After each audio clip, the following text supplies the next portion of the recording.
All right. Welcome, everyone. We're very happy to welcome you to our very first CINTRAN event, our CINTRAN's Regions in Transition series. Today, we're going to talk about what are the effects of Russia's war in Ukraine on the just transition and specifically on the energy transition. And my colleague, Karsten Rothweiler, will introduce you the topic and also will introduce you to the project and what the CINTRAN project is about. But before going into that, I also would like to thank you, my colleague, George Stiff, for being here to co-facilitate this webinar with me, and also to Jewell, our colleague Jewell Nimanya, who is in the background and you don't see him, but he's doing all the Zoom magic and is making today's webinar possible. So thank you to both of you. Just a few housekeeping rules. Today's session is being recorded, so if you have friends or colleagues who weren't able to make it, we'll make it available afterwards on our website, along as with the slides. Also our slides and also the slides of all the speakers today. If you have any questions, feel free to post them in the chat, in the Q&A section, and in the chat you might as well introduce yourself and let us know from what part of the world you are joining. And would also be interesting to know for what region in transition in Europe you have most interest in. Maybe you live there, maybe you're doing research in such a region. So please feel free to put that input in the chat. So very briefly, I'm going to pass the word in a second to my colleague Karsten, who is going to introduce you to the CINTRAN project, and then we'll have our first experts, Pao-Yu and Jessica Jewell, who are going to talk about the effect of the war on the just transition in Europe. And then we will have a second part panel discussion with other experts that my colleague George is going to introduce to you later. And then there will be time for questions at the end. So please do feel free to post questions in the chat. We might not get to them immediately. We'll get them to your questions later. And at the end, few minutes before the end, Karsten will do some final remarks and the closing of the event. So Karsten, I would like to welcome you to introduce us to the CINTRAN project. Thank you very much, Lucia. Hello, everyone. Also from my side, here as part of the ICLE team that is organizing this first training session webinar together with our colleagues within the CINTRAN consortium, 15 partners from various countries throughout Europe and backgrounds. And my first attempt is here to introduce to you the project in a nutshell, as this provides the kind of framework for our discussion later on. So CINTRAN, we are looking at the carbon intensive regions in transition and trying to look at the challenges that are outlined towards the structural changes they are facing. We have research questions like what are the principal socioeconomic challenges, so to say, faced by coal and carbon intensive regions today.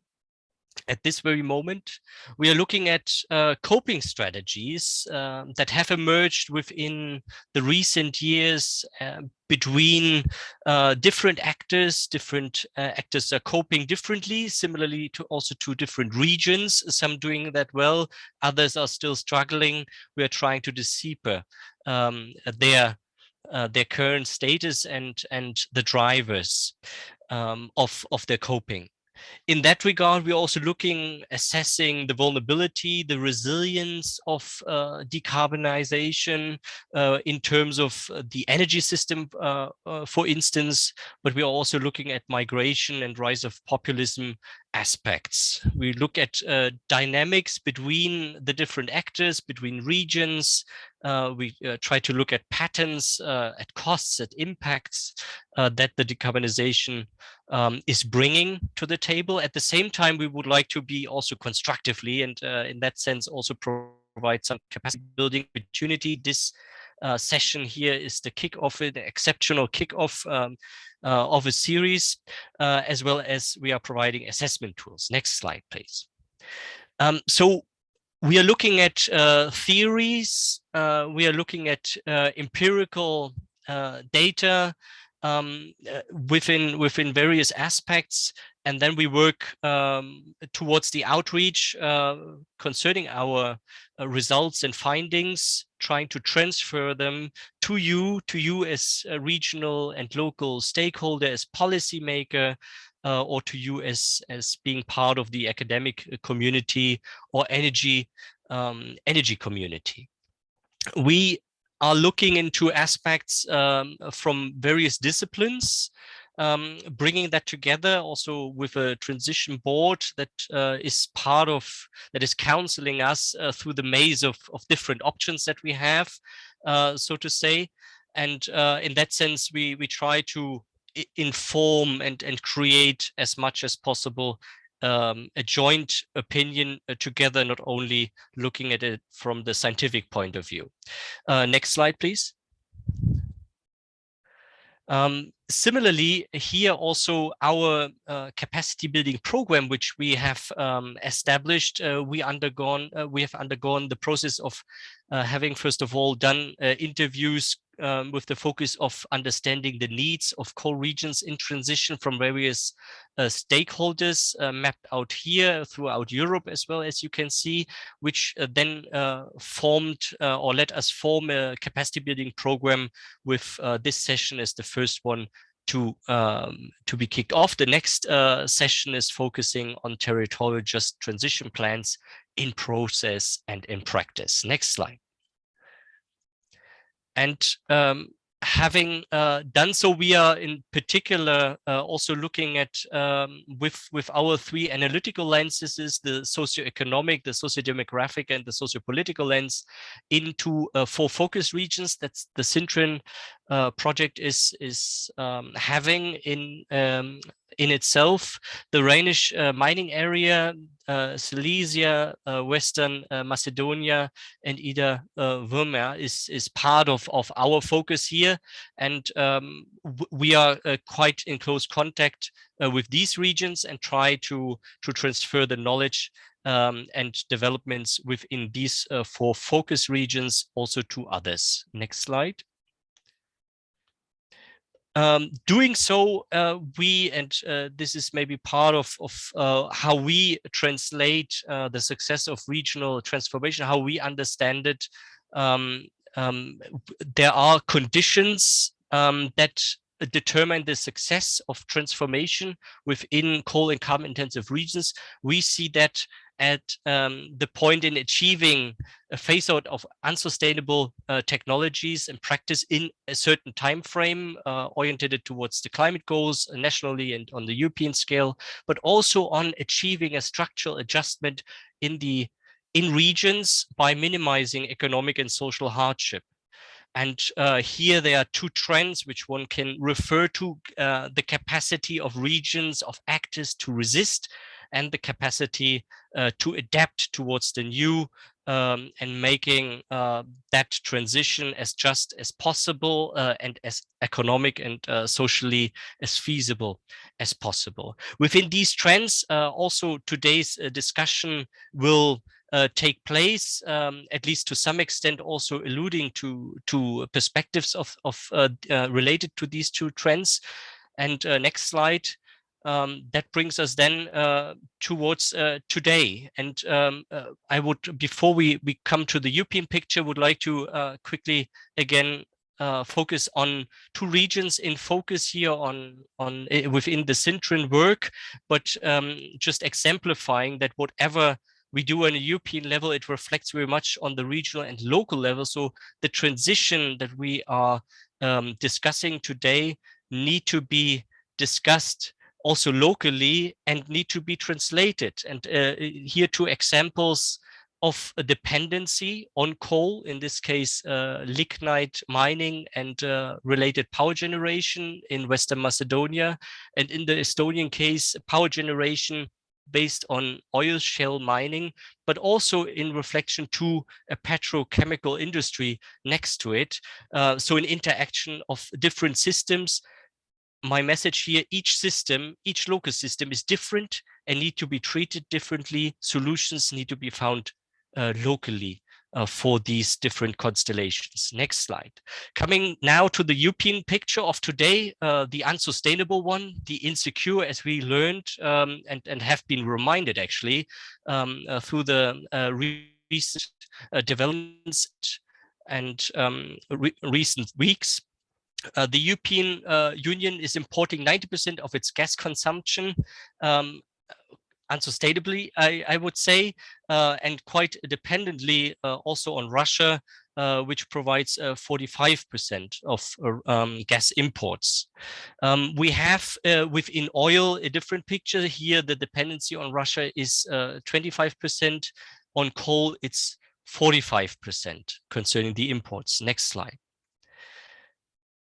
That's why the European Union, the Commission has launched the initiative Repower EU, focusing on a joint European action for more affordable, secure, and sustainable energy. Here, with a focus first of all in this initiative on gas, planning to make Europe independent on Russian fossil fuels in general before 2030, but looking at in particular on the dependencies on gas, trying to diversify here supply chains, trying to mitigate the prices for vulnerable consumers, industry as well, and different packages have now been launched. Now, just yesterday, the fifth package, and now in this case, for the first time, the fossil is embargoed. One fossil fuel is embargoed, the fossil fuel coal.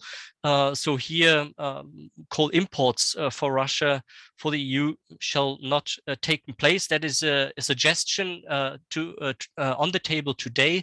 It's worth €4 billion a year. So that's currently under discussion. Next slide. And how does that relate to our discussion here today? We see that the Russians' war has caused a major change in the political economy and of decarbonization in general, and the question of the future of coal in particular. Energy security concerns are taking center stage here and affect the transformation of carbon-intensive regions across Europe. Political goals and targets are being called into question, creating increasing uncertainty over the future of coal, oil shale or peat mined in coal plus regions. So the objectives of today's CINTRAN first online event is to understand how the war in Ukraine affects the just transition planning within Europe, and which energy policy strategies are emerging in response in different countries. We provide and try to provide some scientific arguments and facts for your consideration and your decision making. We are not certainly solving here the entire debate, but would try to contribute to this debate by exploring the implications of the new situations in the countries in transition. Taking stock today from some countries and perspectives here in response to this new situation, I would like to see if we are not also able to offer, at least tentatively, here some feasible options for you to implement in your regions. And with that, I thank you very much for being here, and thank you for listening to this interesting debate. Thank you. Thank you, Carsten, so much for giving such a complete overview of the situation in Europe and how, what are the objectives of today's event. I would then go directly into our first two speakers' presentations.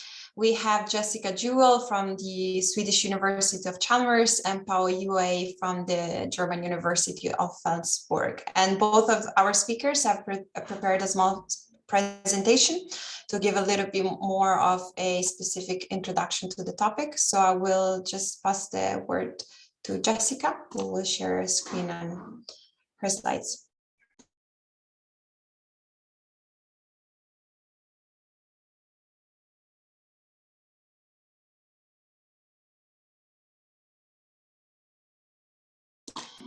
Jessica, we're seeing your notes mode.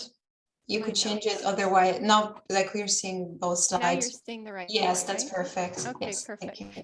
Okay, so thank you so much for Lucia and George and Jewell for organizing this. You guys have done such a great job, and it's such a timely topic to think about. And so the question that I think is on everybody's mind is, does Russia's war in Ukraine risk delaying coal phase out in Europe? And so Lola and I have just done some initial back of the envelope calculations and analysis to think about this question from an energy security perspective. And I mean, the background is, as Karsten talked about, so the EU plans to phase out fossil fuel imports from Russia by 2027 is the current date, but this moves almost on a daily basis. And just yesterday, they announced trying to put sanctions on coal immediately. Now, of these fuels, gas is the most relevant to coal phase out in Europe because it's substitutable with coal. And one thing that is really interesting to know when you look at the energy system as a whole is Europe imports about the same amount of natural gas from Russia as it uses in electricity. So if we can get natural gas out of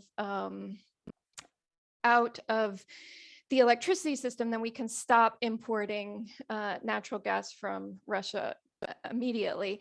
And the reason that's so important to know is that natural gas, we import natural gas through pipelines, and so there's less flexibility here. And gas and electricity can be most easily substituted by coal. And so here is the risk for backtracking on coal phase out plans. So let me just give you an overview of what the current situation is based on an energy security situation. And then I hope we can have a discussion during the Q&A. So here is a map from Beyond Coal. And it just shows the coal phase out plans in Europe. And this is from January 2022. So this is from before the war. And so what is promised? Most EU countries have coal phase out plans.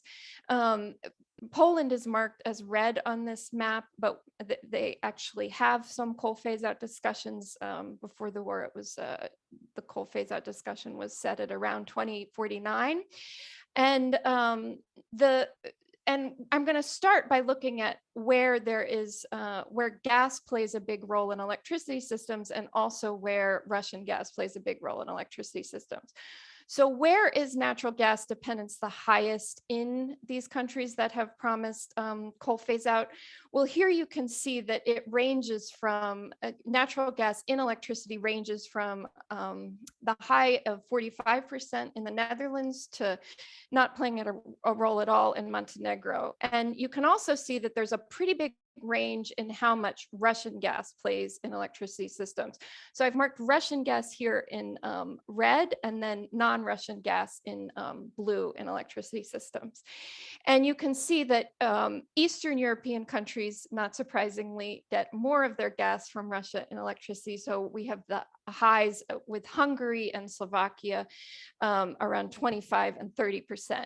So we can think about countries as falling into really two groups in a crude sense: those with those with higher amount of gas and electricity, and those with a lower amount of gas and electricity, and particularly more non-Russian gas. And then we can also think about, okay, well, the biggest risk is going to be in those countries where they can actually substitute this gas or Russian gas with domestic coal, because domestic coal is pretty secure in terms of energy security, and that is what is coming to the top of policymakers' minds at the moment. So where is there a lot of domestic coal in electricity? So this is a similar graph, but here what we've looked at is domestic coal and electricity and Russian coal and electricity, and then imported non-Russian coal and electricity in gray. And you can see that it ranges from, Poland is the highest with domestic coal over 60%, accounting for over 60% of electricity production, and then Czech Republic around 50%. So again, we can group countries into two basic categories with relatively higher domestic coal and then relatively lower in a crude sense. You can also see here that not a lot of countries get a lot of coal from Russia for their electricity systems. So you can see why the first fuel that got the first fossil fuel that was put on the table as receiving an embargo is coal, because it's much easier to tackle than gas, which is not only used in electricity, but also heating systems. So where is the biggest risk for coal phase out to get delayed? So we can think of this as kind of a 2x2 matrix, with domestic coal being higher, having a higher risk of delaying coal phase out, and then higher amounts of gas and electricity representing a higher risk of phase out. And then we group countries into 4 groups, whereby if a country has higher domestic coal and higher gas and electricity, it has the highest risk. And then if it either has higher gas and electricity or higher amounts of domestic coal, but lower combined with lower domestic coal and lower gas and electricity, we categorize it as moderate risk. And then low on domestic coal and low gas and electricity, the coal phase out has the lowest risk of getting pushed back. And then what we did was we just looked at what is out there right now in the media in terms of country plans. And we found that the countries with high domestic coal and high gas and electricity, all of them show some signs of thinking about delay. So in Bulgaria, there are reports that the country is ready to keep its coal industry online till the construction of a minimum of 2 nuclear reactors. In Czechia, the Energy Security Commissioner recently said that there's a temporary role for coal, which the country had hoped would be out of the energy mix by the end of the decade. But the Energy Security Commissioner is quoted as saying it will now stay longer. We will hear about Germany from Pao-Yu, so I'll leave that to him. In Poland, the economy minister has recently said that there needs to be a reactivation of coal extraction. And in Romania, the energy minister recently announced that coal extraction would increase, and that there's thinking about bringing some units out of retirement. With the countries with moderate risk, we see some risk of backsliding. Most notably, Italy had planned for coal phase out in 2025, but soon after the war started, the Prime Minister announced reopening coal-fired power plants may be necessary to fill any shortfall. And the UK is also a really interesting case. The country has 3 remaining coal plants, and officials recently started discussing with the utility to extend operations for one of them beyond 2022. So what we're seeing is that the risk is the highest in countries with high gas and electricity and high domestic coal. And over the short term, there may be some reinvestment in coal plants. And over the long term, we're actually seeing some risk that coal may be kept as a backup. So thank you so much. And I'm really looking forward to discussions with you. Thank you so much, Jessica, for your thorough overview. I will then now pass the floor to Pao-Yu. You have about 6 minutes. Thank you very much for organizing all of this. And thank you, Jessica, for paving the way basically to zoom in literally on the impacts for Germany, and not because Germany is the most important, but at least because I know most things about this country. That's where we'll elaborate, especially on this case. And then later on in the panel discussion, I think there will be more insights also on some of the other countries. First of all, I think it's important that if you want to talk about coal in Germany, you cannot talk about coal in Germany and the Ukrainian war without talking about other fossil fuels, as was mentioned already before, as they are sometimes linked within different sectors. And for Germany, at least, we have 55%. We used to have 55% dependency compared to 50% of hard coal imports and 35% of dependency on Russia with respect to oil. However, all these 3 things, of course, are until now the biggest suppliers, so to speak, of the energy needs, especially also in the heating sector, and we therefore need to think of different linkages. As hinted already with respect to gas, the situation for Germany is quite tense at the moment. And this is also one of the reasons why Germany is basically the one hindering any more clearer sanctions with respect to imports or gas.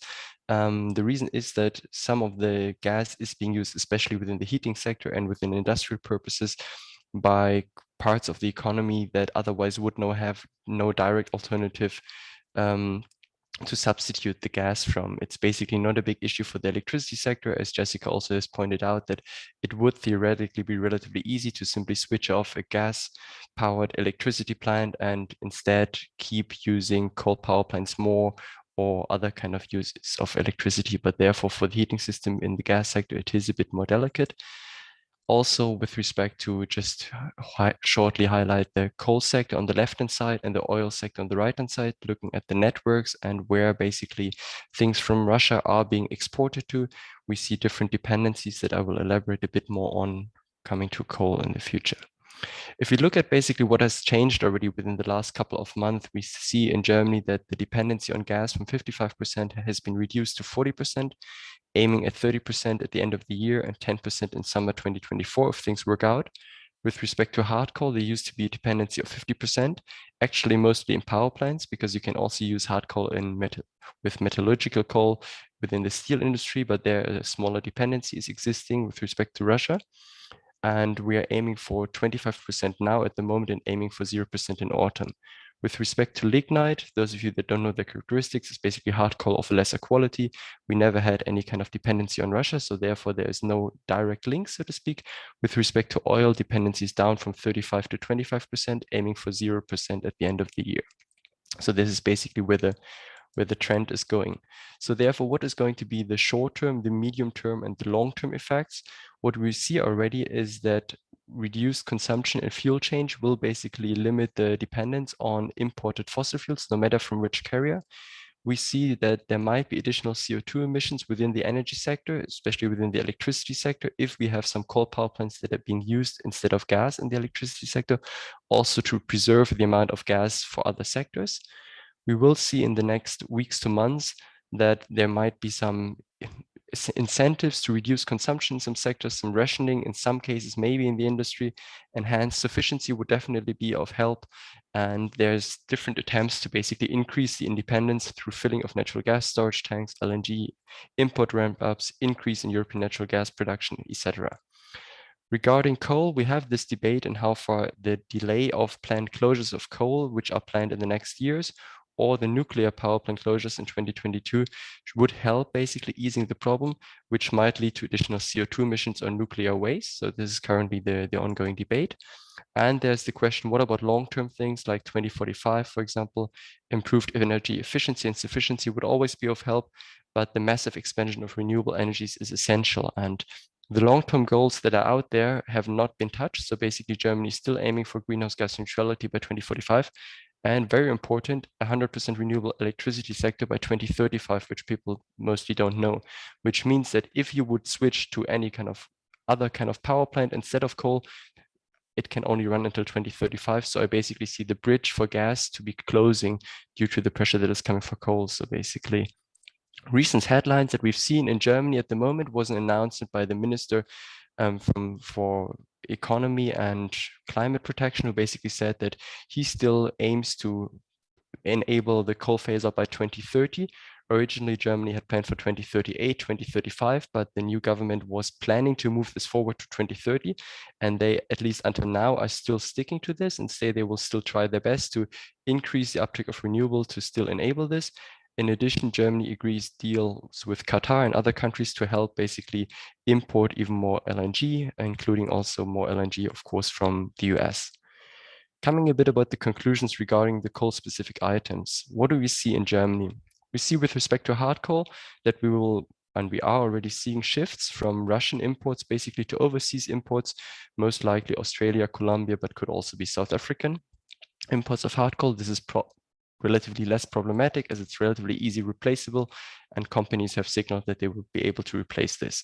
With respect to the hard coal power plants, there are some upcoming bids for closures of hard coal units, and it could be that these bids will be a bit more expensive than originally anticipated because coal units now actually are running profitable again. However, there's no real long-term future for hard coal power units. These compensations are limited the way that they're structured, and they won't be paid for that long. So therefore, I don't think this will be very high costs for society in Germany. With respect to lignite, we are currently discussing in how far the planned closures within the next years instead should be better moved into some kind of capacity reserve. If you ask me, as long as they're in a capacity reserve where they're not running, they're not producing any CO2, so I would be fine with that, as long as they're not being compensated too much, but I don't see too big payments being paid on there. The question is, how about the full load hours for the existing lignite as well as hard coal power units? They might increase a bit more than anticipated within the 20s, and therefore there might be higher CO2 emissions linked to that. The coal phase out by 2030 is still possible if sufficient renewables are deployed. So it really depends on the uptake of renewables within the next years, but at least the government hasn't given up on that.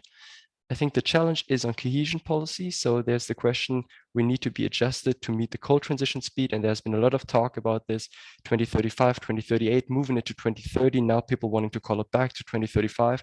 And this causes a lot of uncertainty for people in the region. So therefore, glad that we are talking about these topics, because I think we need to talk more about these things to find solutions. So thank you very much. And all the slides will be uploaded later on. Handing back to you, Lucia. Actually, I'll be taking over. Thank you, Pao-Yu.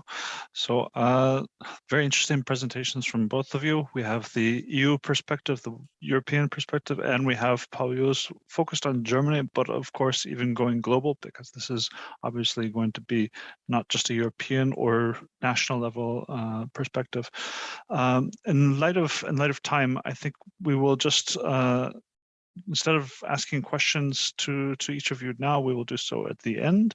But I will remind everybody that there is the Q&A function. You can always ask to Jessica or Pao-Yu to answer questions there immediately. And what we will start with, though, is a poll. And so, what do you think that your country should do? You're able to answer different things. Should it go as planned? Should it go faster? Should it go slower than it has been planned? Should coal exit be abandoned altogether? Should we switch back to natural gas? Should we switch back to nuclear? Should we accelerate renewables and energy efficiency? So you can answer several things at once. We'll give you a few moments. You cannot see your screen, you cannot see it live, but I can tell you that renewables is winning by quite a lot. It's accelerating. And also people are wanting the coal exit to go faster. Surprisingly, not so many people wanting to go back to or switch to gas. So they agree with Pao-Yu that this seeming to be not a very good bridge option. There are quite a bit who suggest that it should be planned. So I see 53 out of 82 of you. We have a very large audience today, so I think we'll wait at least until we get to into the 60s before we close the poll. And anyone else, raise your hand if you want to answer it. Otherwise, I'm going to close it right now. So, as you can see, this is the 62 out of 85 of you, 72% feel that the coal exit should remain as it is. Most of you, there's quite a bit that wanted to go faster. A few of you think that it should be delayed, and very few of you want it to be abandoned. I'm glad there's not so many of those, and there are some that want to go to gas. Some think that nuclear is an option, and a lot of you see that renewables and energy efficiency is the way to go. So thank you for that. And I'm going to point out also that Jewell put into the chat coaltransitions.org, which is what Pao-Yu is working on. And it also is where we're hosting the CINTRAN website on the coaltransitions.org web domain. So I'll stop sharing the screen. So next, we'll be having a panel discussion. So we will be then, Jewell, you could take Jessica and Pao-Yu off the screen. So I would like to first introduce Gloria Popescu, and Jewell, if you can put the slide up. There it is. So Gloria works at the Institute for Studies in Power Engineering in Bucharest, now coordinated multiple projects, capacity building and knowledge sharing programs on a variety of climate, energy, and low carbon issues. She has a particular focus on introducing science, technologies, and policies to public institutions and local communities, which has also been done as one of 2 Romanian partners within the Tracer project, which many of you probably know. It's very relevant to coal. So welcome, Gloria. The next will be Krzysztof Kobyłka, is a graduate in power engineering, and he used to work in the Ministry of Climate and Environment, but now is an energy and climate policy analyst at WiseEuropa, which is one of CINTRAN's partners. He's focusing on climate policy, energy transformation, and industry decarbonization. So welcome, Krzysztof. Also, I'd like to introduce Janika Laht, who is a counselor for environmental affairs, the permanent representation of Estonia to the EU in Brussels. She was previously a lecturer at the University of Tartu. She is experienced in international negotiations, development, and implementation for climate change mitigation and adaptation, policies and measures, from renewables to greenhouse gas inventories to life cycle analysis and beyond. And finally, Lukas Hermwille, who is project coordinator of the CINTRAN project, and he works at the Wuppertal Institute for Climate, Environment and Energy. He's been working in the field of international climate policy since 2008, and is part of the research unit on global climate governance. So for the first question to the panelists, I'll turn it back to Lucia. Thank you. Yes. Sorry. Yeah, sorry. I forgot one thing. Yeah, the next slide. Yes. So just wanted to give everybody a bit of an overview about the 4 countries that we have highlighted here, so you have an understanding about the kind of coal that's being mined, the number of regions. I will say that there are probably some errors in here, so maybe some of our speakers can clarify those errors. Their uses, including for CHP and district heating systems, individual heating industries, and then coal sources that are domestic, as well as imports coming from Russia and imports coming from other sources. And like I said, there might be some mistakes, and some of the dates, as you can see, are sometimes more ambitious dates, some are more realistic, and these might even be predating the Ukraine war, and therefore have to be readapted. But maybe this will be part of the discussion coming out of the panel. Lucia. Thank you, George. Yes, great. So welcoming all the speakers that are here with us today. And as a first round of question, we just have one question that we're going to ask all our panelists. And we would like to hear from all of them. And then later, George and I will have a little bit more country-specific and region-specific questions based on data and information from the regions and countries that our speakers are representing.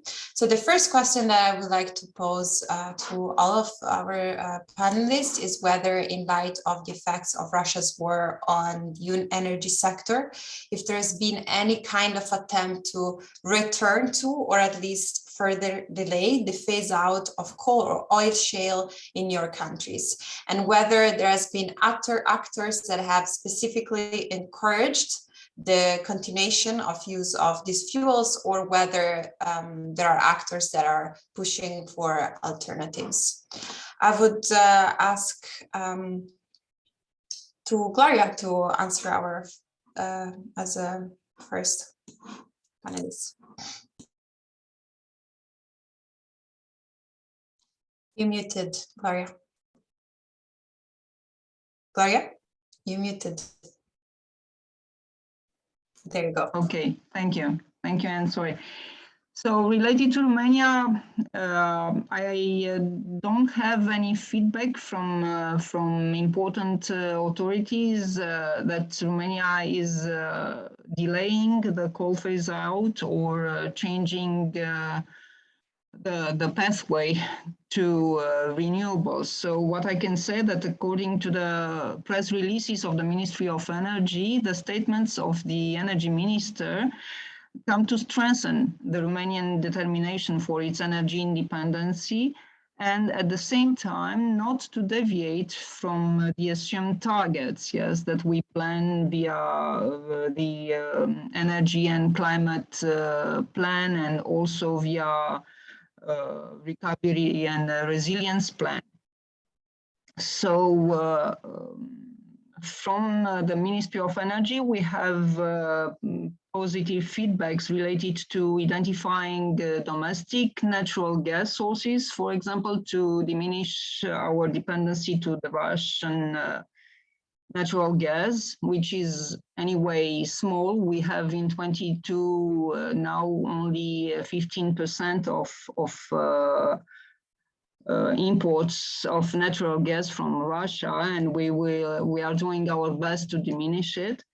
So as domestic sources of natural gas, our energy ministry announced that they will do their best to start exploiting Neptune Deep offshore resource, and also we have in Caragele, it's called, in an onshore perimeter, and also they will intensify their cooperation and start new cooperations with Turkey, with Qatar. They had some discussions. And related to coal production, as your speakers at the beginning said, it is real that Romania intensified the coal production, but in the sense of securing the energy supply during this hard period.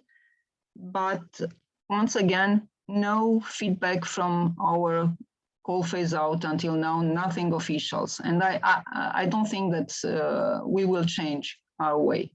Thank you. Thank you, Gloria. Thank you for giving such an overview and bringing in the perspective of the Ministry of Energy of Romania directly. I would then pose the same question to Lukas, who maybe will give us an overview more towards the German perspective.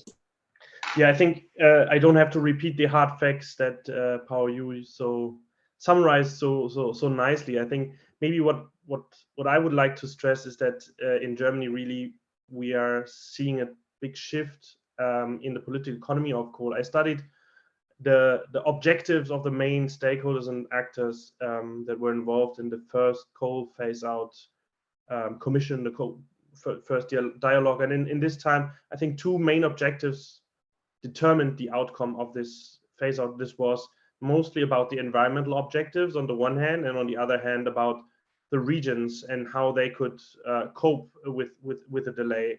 A very important issue was the competitiveness of industry overall, but it was not decisive in the sense that either way, with the earlier or a later phase out, industry was not much concerned about prices, and this is now changing fundamentally. So industrial competitiveness much beyond the coal industry is now on top, and then there's even the question of physical availability. We are hearing really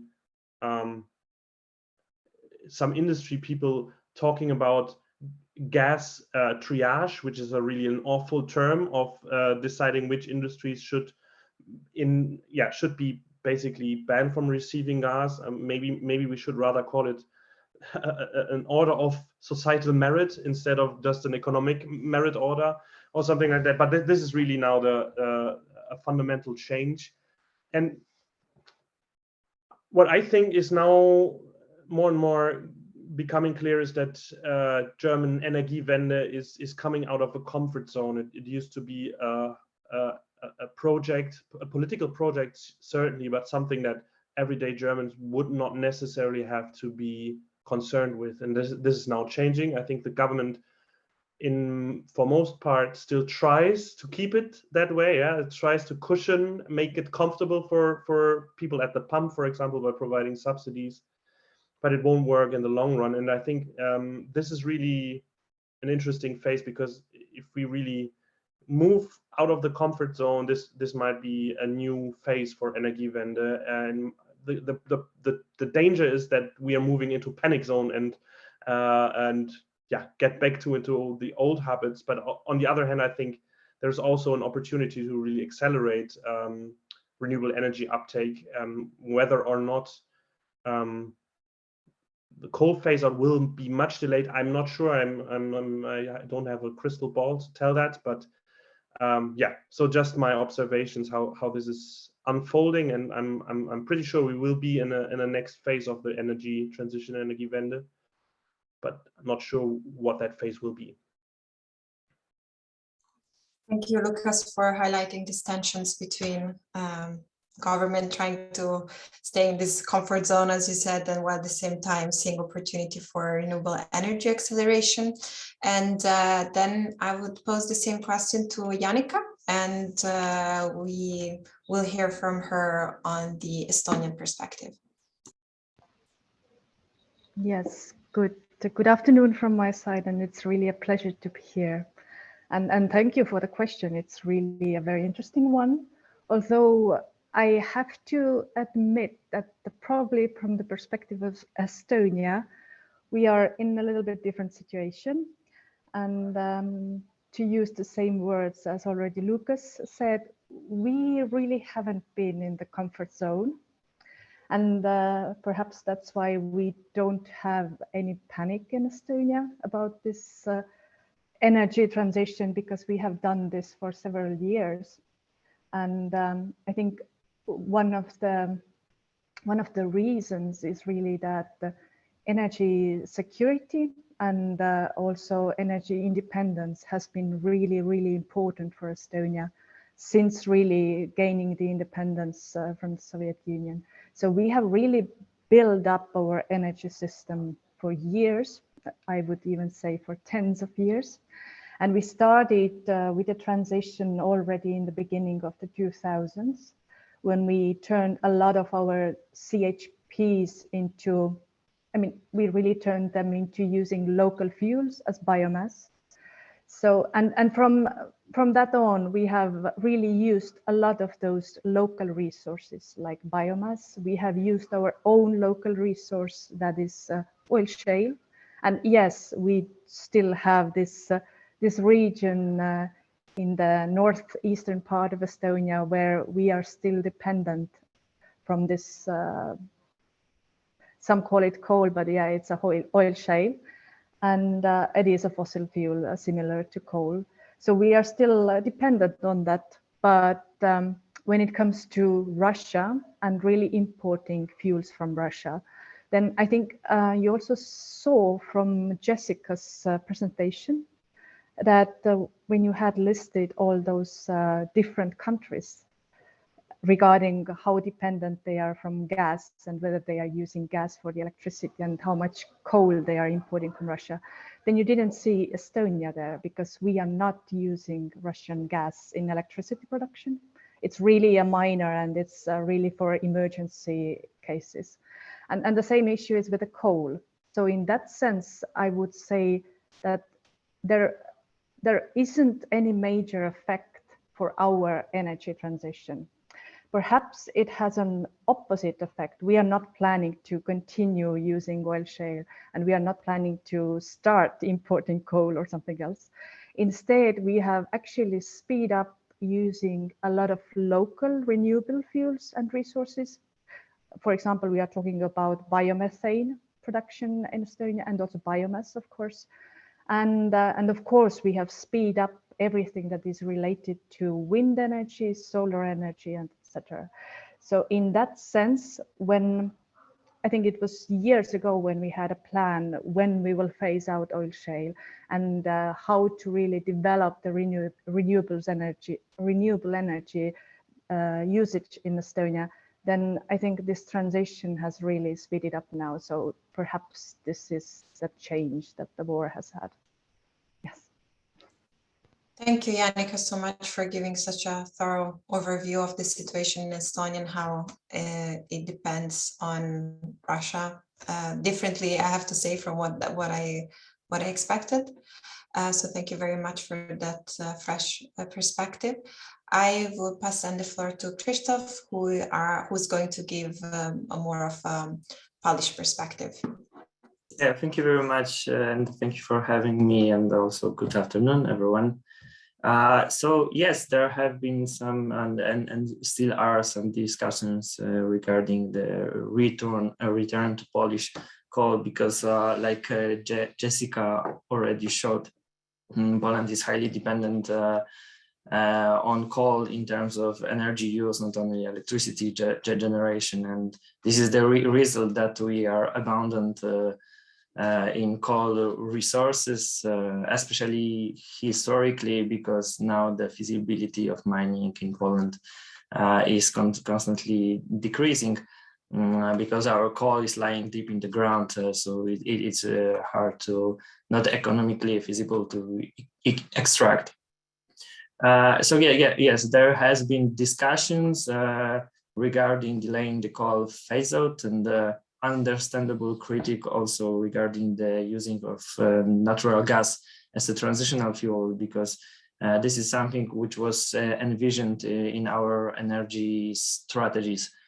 And it was the case, especially at the beginning when the aggression starts, and when Franz Timmermans did this vague statement regarding the coal, when he said that there are no taboos in this situation, and switching from coal to renewables without this intermediate gas step, which as a transitional fuel fits into the climate of and energy policy of European Union. And shortly after that, our Minister of Climate, Anna Moskva, tweeted that, well, maybe we can also suspend the ETS. This initiated discussion about the possible turn in our energy strategy. But a couple of days ago, our Prime Minister presented the assumptions for update of our energy strategies. And there is envisioned no gas capacity overshoot, especially in terms of electricity generation, which, as he said, may cause some carbon lock-in, coal lock-in for a longer time. Well, he also presented assumptions that we need to take into account the speeding of our green transition, so namely energy efficiency measures, but also speeding up low emission technologies, switching heating pumps, coal-fired boilers to heating pumps, and so on. And also he put it really more emphasis on renewable, not intermittent sources such as biomass or biogas. So yeah, generally the most visible opinion in our country is that we should not use the natural gas as a transitional fuel, which may cause the coal lock-in in short or mid-term, but the visions are different about emission reduction ambitions and how actually we should use renewables instead of just delaying the coal transition. Thank you. Thank you, Krzysztof. I'd like to ask a follow-up question that's to you, to start off with you again, that the idea that the Polish imports of Russia has already been banned, from my understanding, and you correct me if I'm wrong, so that's already been set in place. Do you think that it's viable that they can be replaced from domestic sources? Is that, you said that it's too deep underground, so maybe you think that it can't be reopened or can't continue further mining. Do you think that the assumptions of your government are correct? Yeah, so like you said, there is already embargo on Russian coal, which was presented a couple of days ago by our Prime Minister. Well, the mines stated that they can only increase the extraction by 1.5 million tons per year. So this is only smart part of, I don't know, around 12 million tons we are importing. They said that it is not possible because there's not enough capacity in the mine shaft we already have, and it is not economically feasible to create the new ones.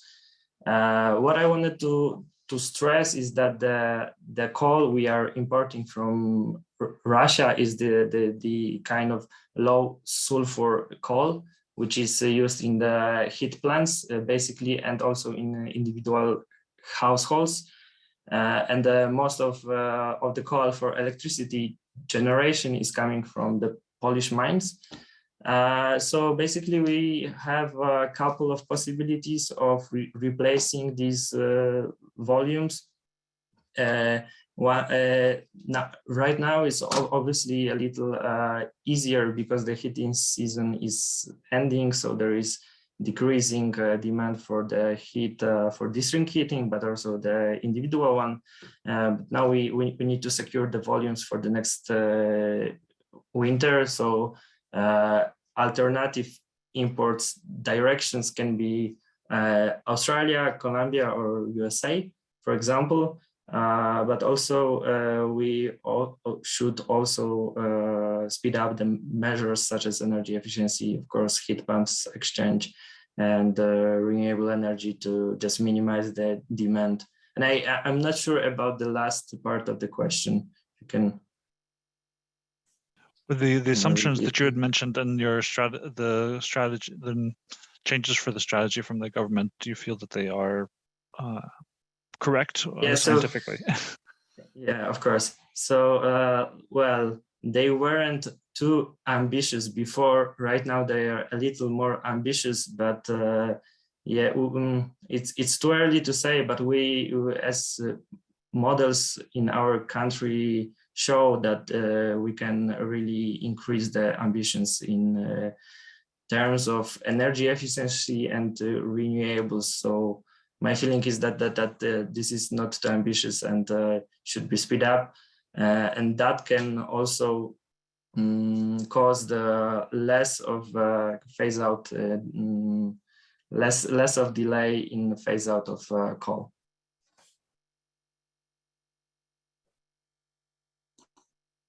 Thank you, Krzysztof.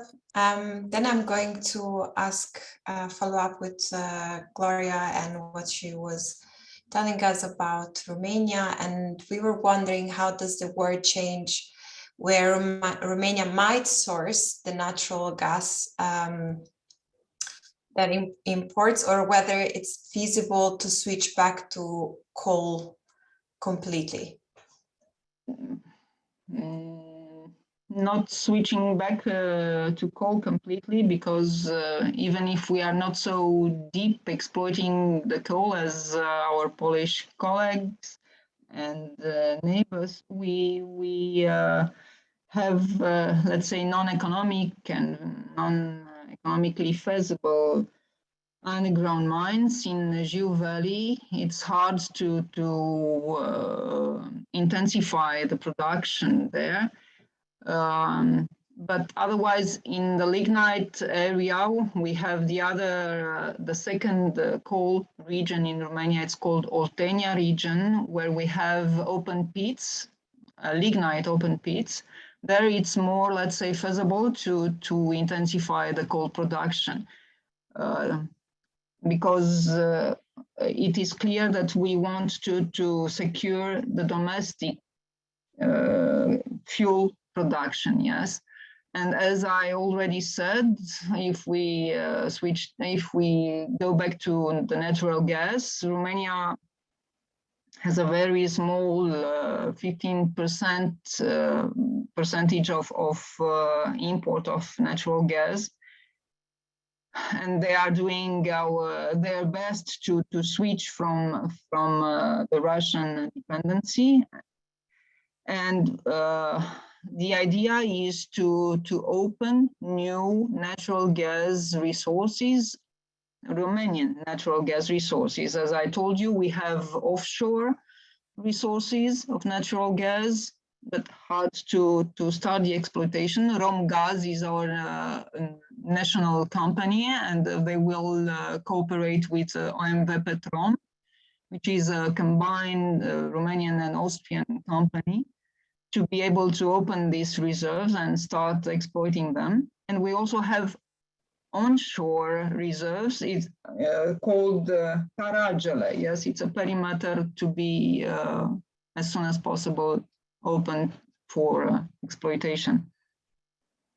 So from the point of view of Romania energy mix, what I can say to you, I watched a little bit before our meeting, I watched Transelectrica, our national electricity transport company, and the mix for the electricity production now in March was with 48% of renewable, then 20% nuclear, and the rest of 32 on fossil. So we can, I think, and I'm positive and optimistic that we are able to push forward and to be more aggressive on the renewable integration.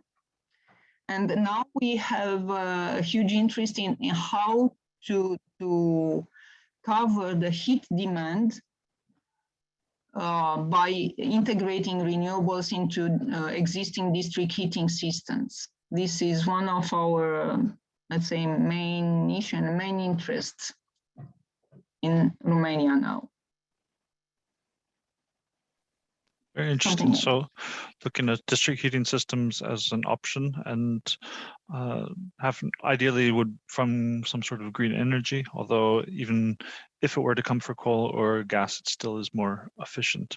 I would maybe pose a next question to Janika.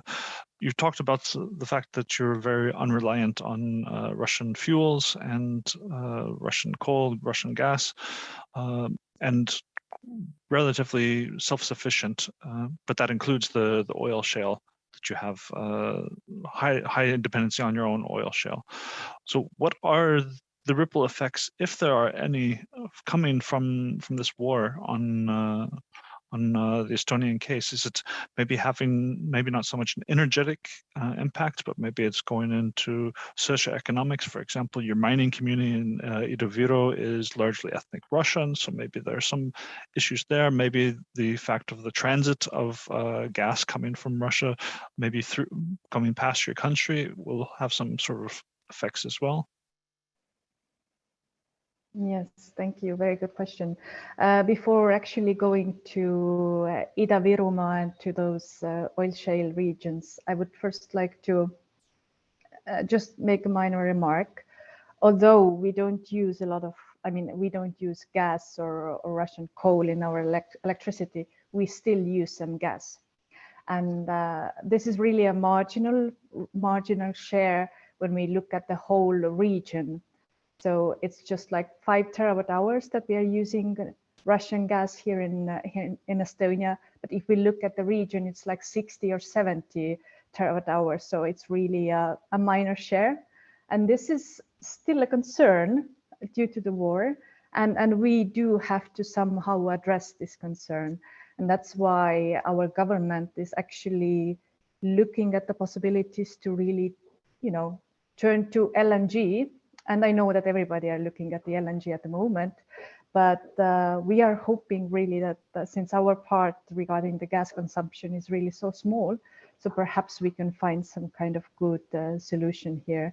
And we already have made some preparatory works earlier when we really had some serious plans to open an LNG terminal here in Estonia. And actually, it's not on the eastern part of Estonia, it's more on the western coast of Estonia.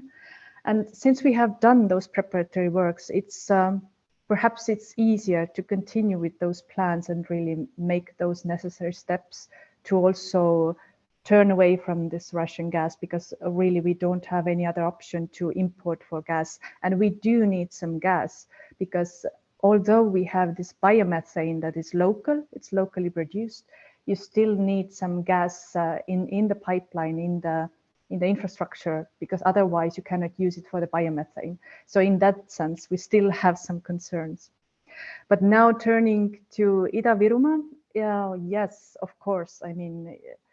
We are still using quite a lot of oil shale, and although we have those plans how to make this transition, and we have a really active and really good community in Ida-Virumaa. They have worked for several years now, and they have come up with really good plans. But of course, this process is still ongoing. It hasn't ended. So I do hope, and the signals that I get from the communities, from the local governments, and also from the Estonian government, is that we are actually planning to continue with this transition. And I think most of the concerns regarding the transition are related to the locals, to the workers that really actually work in the mines, also to the environment of the whole area. So, and innovation and industry, because you have to create some new innovative green jobs and industry in this area to really keep the population there. So I would say that I'm not so concerned, and I'm sure we will continue with our transition plans as we have done for several years now. Thank you, Janika. That sounds interesting and also quite promising, I have to say. Now moving a little bit forward and looking at the future, I would like to pose a question to Lukas, not just necessarily about Germany, but about the situation in Europe in general. What do you think could be some options to combine and secure low-cost supply of energy while at the same time reducing the dependence on Russian fossil fuels and their fossil fuel imports, and ensure that the decarbonization objectives are still successfully navigated throughout this crisis? Yeah, thanks, Lucia. I think it's striking me how also that was one question I think put in the Q&A, that really we are not talking about reducing consumption. We're still projecting the same levels of consumption even in households, and this really goes back to the observation that German government, but many other governments as well, want to maintain the illusion of the comfort zone and don't ask any contributions from the everyday citizens, and there is so much that would be possible short term, and it would reduce demand at this low risk. It can be done quickly. Pao-Yu had it on its slides. Policies to increase or improve sufficiency. In Germany, we're talking about a speed limit on cars, which is politically, I don't know why it is. It's completely mind-boggling why this is not agreed. There is one party that's also part of the government who I don't know is wedded to the automotive industry and the people driving too fast on German autobahns.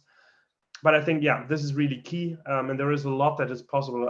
Colleagues from Wuppertal Institute and University of Flensburg are also working on a project on energy sufficiency policies, and they have published quite on time a database for policies that I just put it in. Oh no, sorry, I put it in the link, but wrongly. I will put it in the chat so that you can check it out. I think that is something really to look at, and I think that's one part to make it a societal project, to ask contributions from everybody to contribute to the success of becoming energy independent, to becoming sustainable, and these things need to go hand in hand. And I think now then more than ever, I think there's actually quite an openness from many citizens to contribute to that and to do it for a purpose. Now, not only an environmental purpose, but a peace purpose, and yeah. So I think politicians are making the wrong choice to address inconvenience over injustice, and I think it should be the other way around. That is I think one part where really everyday people need to come in, and the other thing which hasn't been talked about is ramping up plans for green hydrogen, because a lot of the heavy industry really relies on sources of high calorific energy other than electricity. If you look at the steel industry, actually the European steel industry has announced a lot of plans to decarbonize steelmaking, primary steelmaking in the EU, but many of those plants really relied on gas. For example, Salzgitter, the German steel giant, they announced to build a new plant that will run initially on natural gas, and then it can switch to hydrogen relatively easy as soon as green hydrogen becomes available at scale and the infrastructure is in place. This is really now becoming a difficult strategy. So a lot of those industries will have to leapfrog the gas industry, and for that, they need to have certainty that the hydrogen infrastructure will be there when their investment decisions are implemented, right? So I think that needs to be addressed politically with the highest priority now to make sure that green hydrogen infrastructure will be in place so that the industry can plan on that and can actually leapfrog that gas bridge which is crumbling. So I think that is really an important part, and something that maybe the German industry won't like to hear is that maybe we also need to look for imports of energy intensive raw materials. For example, South African colleagues have proposed a plan where basically South Africa will produce green primary iron using their own iron ore, their logistical and industrial capacities, and then their obvious massive renewable energy potential, and then ship that green primary iron, which is currently not a commodity, to Europe and use it in the existing steel plants across the continent to drastically reduce emissions and still maintain part of the value chain in Europe. So the alternative would be to import the entire steel, but that would obviously hit Europe and European industrial clusters much harder than importing this intermediate product. So I think these kind of strategies, maybe also looking into ammonia, that not necessarily needs to be produced here, then can be used to produce fertilizers or find more advanced, products more up in the value chain in Europe. Thinking about this strategically, I think could ease some of the burden on the energy system and make it more feasible to maintain in an industrial base in Europe, but also reduce the burden on the energy system. Thank you, Lukas. So I think that we have some sort of directions that could be taken. Remains to be seen how applicable they are within each different country context.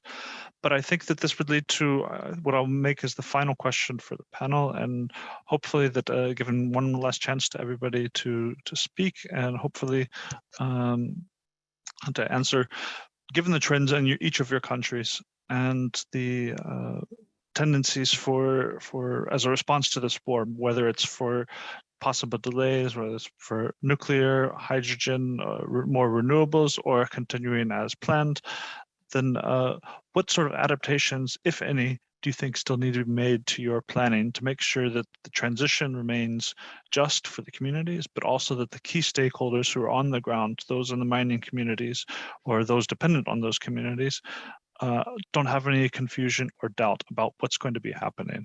Because right now I imagine that a lot of them don't know what's going to happen. Some of them are optimistic and some of them think that it's going to continue as it was. So I will start that with Gloria first. Oh, okay, thank you. What can I say related to the just transition plan and planning? In Romania, it will be managed at regional level, at NUTS 3 level, yes, not NUTS 2 level as other operational programs or financing sources are managed, or at central national level. So at NUTS 3 level, it is, let's say, for the first time in Romania, when these regional authorities has to deal with managing financing fund. And this is, how can I say it, feel it in the regions, yes, because there is a massive need of intensive communication, because the plans are, from my personal point of view, are not sufficiently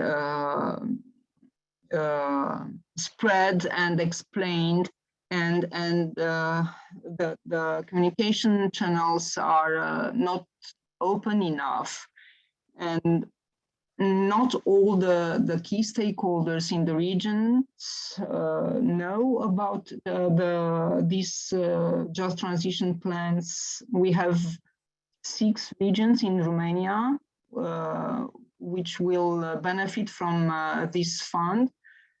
It will be part of the operational programs, but it will be independent. It will be called Just Transition Operational Program. But there is a huge need of additional communication campaign and rising awareness at citizens level. So the applicants, the beneficiaries of such fund understand let's say the game's rules, because they are keen to see which will be the eligibility rules. They want to know if the state aid intensity will be differently judged from the other more developed regions in the country.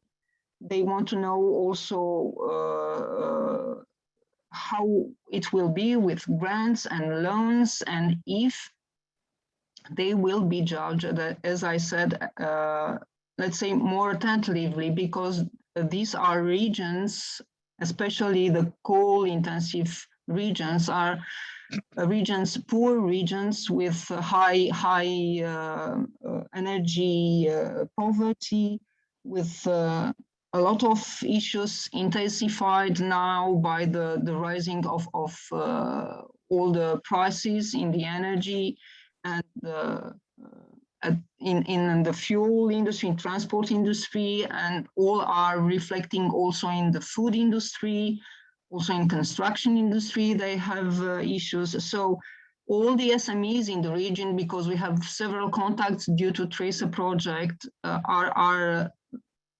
very keen to know more about and asking for more transparency and more communication from the regional authorities managing those just transition funds. Yep. And sorry, just an additional idea. You are asking about changing the path, not changing the path or the plans, but we strongly think for Romania, the idea of being able to finance the waste to energy projects would be help for the district heating system, for the power plants that could co-fire coal and municipal waste, or to have new units, because we know that waste to energy is no longer supported by European Union, but still in the west part of Europe, such units were supported in the past. We have enough municipal waste. We can switch the waste to energy and to help heating the communities. This is one of, let's say, this is one of the idea that we want to underline. Thank you. I would hand over to Krzysztof to see if you agree, if any of this is applicable to the Polish case. Do you waste, municipal waste or heating? You have lots of district heating systems. So are there adaptations that need to be made?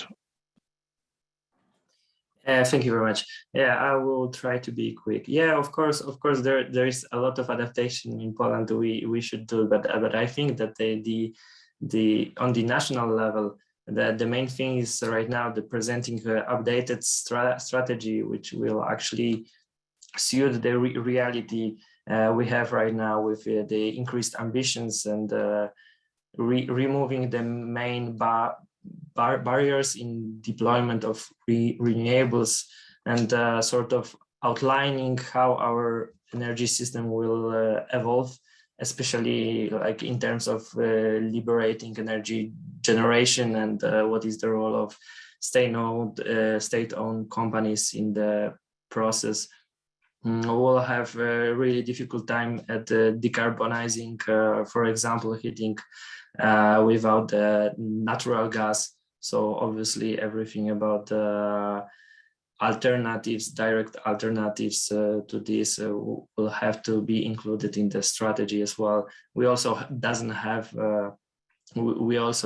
the strategy specifically for heating, which is also some omission. So this is on the national level, and on the more regional and sort of coal-focused approach. We already have the agreement regarding the hard coal phase-out, which will happen in 2049, according to the agreement. But we are still waiting for the social agreement for brown coal and the electricity generation capacities, which are also delayed. So I think that the key stakeholders right now, they are certainly confused by different signals coming from the government, but also from the market, and different signals from the EU level. So harmonizing this, I think this will be the main issue. Thanks. Thank you. I'll go to Janika for the same question, but briefly if you can. Yes, I'll try to be as brief as possible. Well, in general, I think the plans will remain the same. Of course, I have to say that the world that we're living now, and we have lived now for several years, I think this is something you always have to adapt. You always have some new information that you have to take into account. And luckily, I just want to say that since Estonia is so small, then perhaps it's a little bit easier to adapt both in regional level and also in the whole country level. So in that sense, I think we do have some adaptation to do, because this war has created an extra layer. We have talked about climate policy, we have talked about environmental impact, we have talked about this energy security all the time, but now we have another extra layer that we have to take into account. And this is also related to the demand of raw materials that we need perhaps from eastern part of countries. So in that sense, we do have some adaptation to do, but in general, we will continue. Yes. Thank you. Maybe to close, we have two pending questions from the audience, and I would ask all of our panelists, but in particular, perhaps Pao-Yu and Jessica, who did not have a chance to answer any questions, if you might be able to answer live either of the ones that you can see, and if so, then please jump in. Otherwise, I will pose one of the questions to you. Yeah, I mean, I can say something. I haven't heard of any updates on the just transition mechanism. I mean, I think one thing to keep in mind when we're in this kind of a new world, one way I conceptualize government budgets and strategies is that at the core is the imperative of security, and then outside of that core is societal stability, and then outside of that is social, basic social support, you know, healthcare and education, and outside of that is environment. And I think basically a month ago, the core became more important again. I mean, the core imperative of security really kind of rose its ugly head. And we had been, and I think we are not sure how much it's gonna destabilize, you know, our just transition plans, our environmental plans. But whenever a state has to decide between security or all of these nice social goods and all of these environmental plans, it will prioritize security. So, I mean, I haven't heard any updates on the just transition plans, but I think we just have to keep in mind that we may be living in this new world. And I think how much in this new world we're living in, we're not quite sure yet. Like, we don't know how long this war will last. We don't know how cohesive Europe will stay. So far, it's actually increased cohesion. And it's actually indicated, and I mean, in the past, these existential crises have actually accelerated changes in energy systems. But I think we really just need to keep an eye on this and keep in mind that this core imperative of security really can destabilize some of these more aspirational goals of having social plans, having environmental goals met, and when states are pushed to the wall, they will prioritize this core imperative of security. If I can take it from there and then directly jump to the last open question. So basically, I think it is impossible to plan a transition plan from forward till the end for the next 10 to 20 years. So therefore, even of course, the war in the Ukraine is now a very extreme case, but in any case, it was clear that from time to time, we would always have to look back, see what worked, what didn't work, and how to adjust our planning. So therefore, this is just how cohesion policies should work. We shouldn't just do something that we planned 10 years ago and just continue doing, because also with just transition, you need to see what worked, which industries really were able to settle, so to speak, and which other new technologies are out there. What does the population say about this? So you always need to adjust. I think an additional thing to keep in mind is there are certain no regret options, like creating new jobs, talking to people, enhancing civil society in the region. This is a no regret option, no matter whether Germany is phasing out coal by 2030, 2032, or 2035, so you can just do it.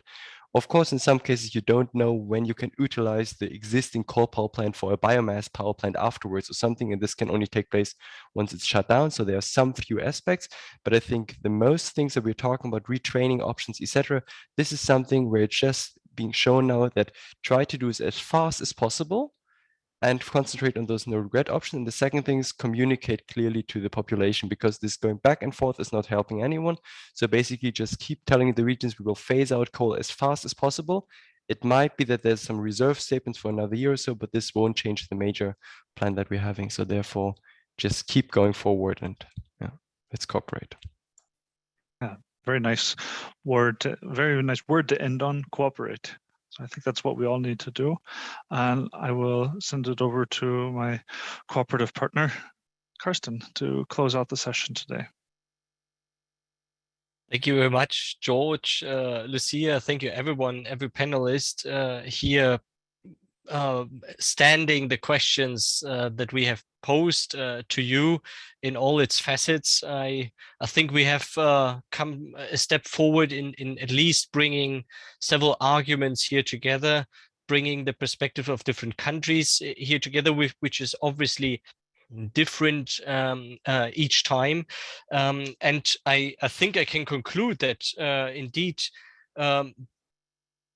this is a societal project, at least that it was what Lukas called for. There is much more to gain here, not only to lose, but actually to gain. And first of all, with a look of sufficiency, there is much room of also improvement and of using our energy system and and looking at our energy system differently in all its facets. Then, of course, efficiency and renewables kick in. We are currently observing a step-by-step approach here of substitution. I must say, looking at chat messages and also some comments here. Sometimes we are still looking backwards in the options that we know, but actually We also know quite well renewable options, which was called here for. There are funding mechanisms available, the just transition mechanism and related sources, which should be used, which should be transparently used, used on a local level. I think last but not least, the local level, coming back to my initial assumption, the local level present a very different set every time, and here the transition pathway need to be individually taken, but with firm step, with political commitment, and with a clear goal in mind. Having seen that the bridge for gas is at stake, let's switch to renewables and efficiency and sufficiency and walk that pathway even faster. In order to do so, we are happy to have kicked off this capacity building series with this extraordinary event here in focus, but continuing on our discussions the next time on territorial just transition plans in progress and practice. We have already heard some relation remarks here within this panel. So we continue and more in depth here on the 19th of May at 10 o'clock for 1 hour. So block your calendars here, Central European time. We are providing to you this time a Greek and a Hungarian perspective, and I'm looking forward to see you there. So thank you very much for listening and for telling a friend that this is and a colleague that this is up and running. Please join us the next time. Thank you so much. Have a good day. Thank you very much. Thank you. Bye. Okay. Thank you. Thank you all. Subscribe to our Twitter and newsletter.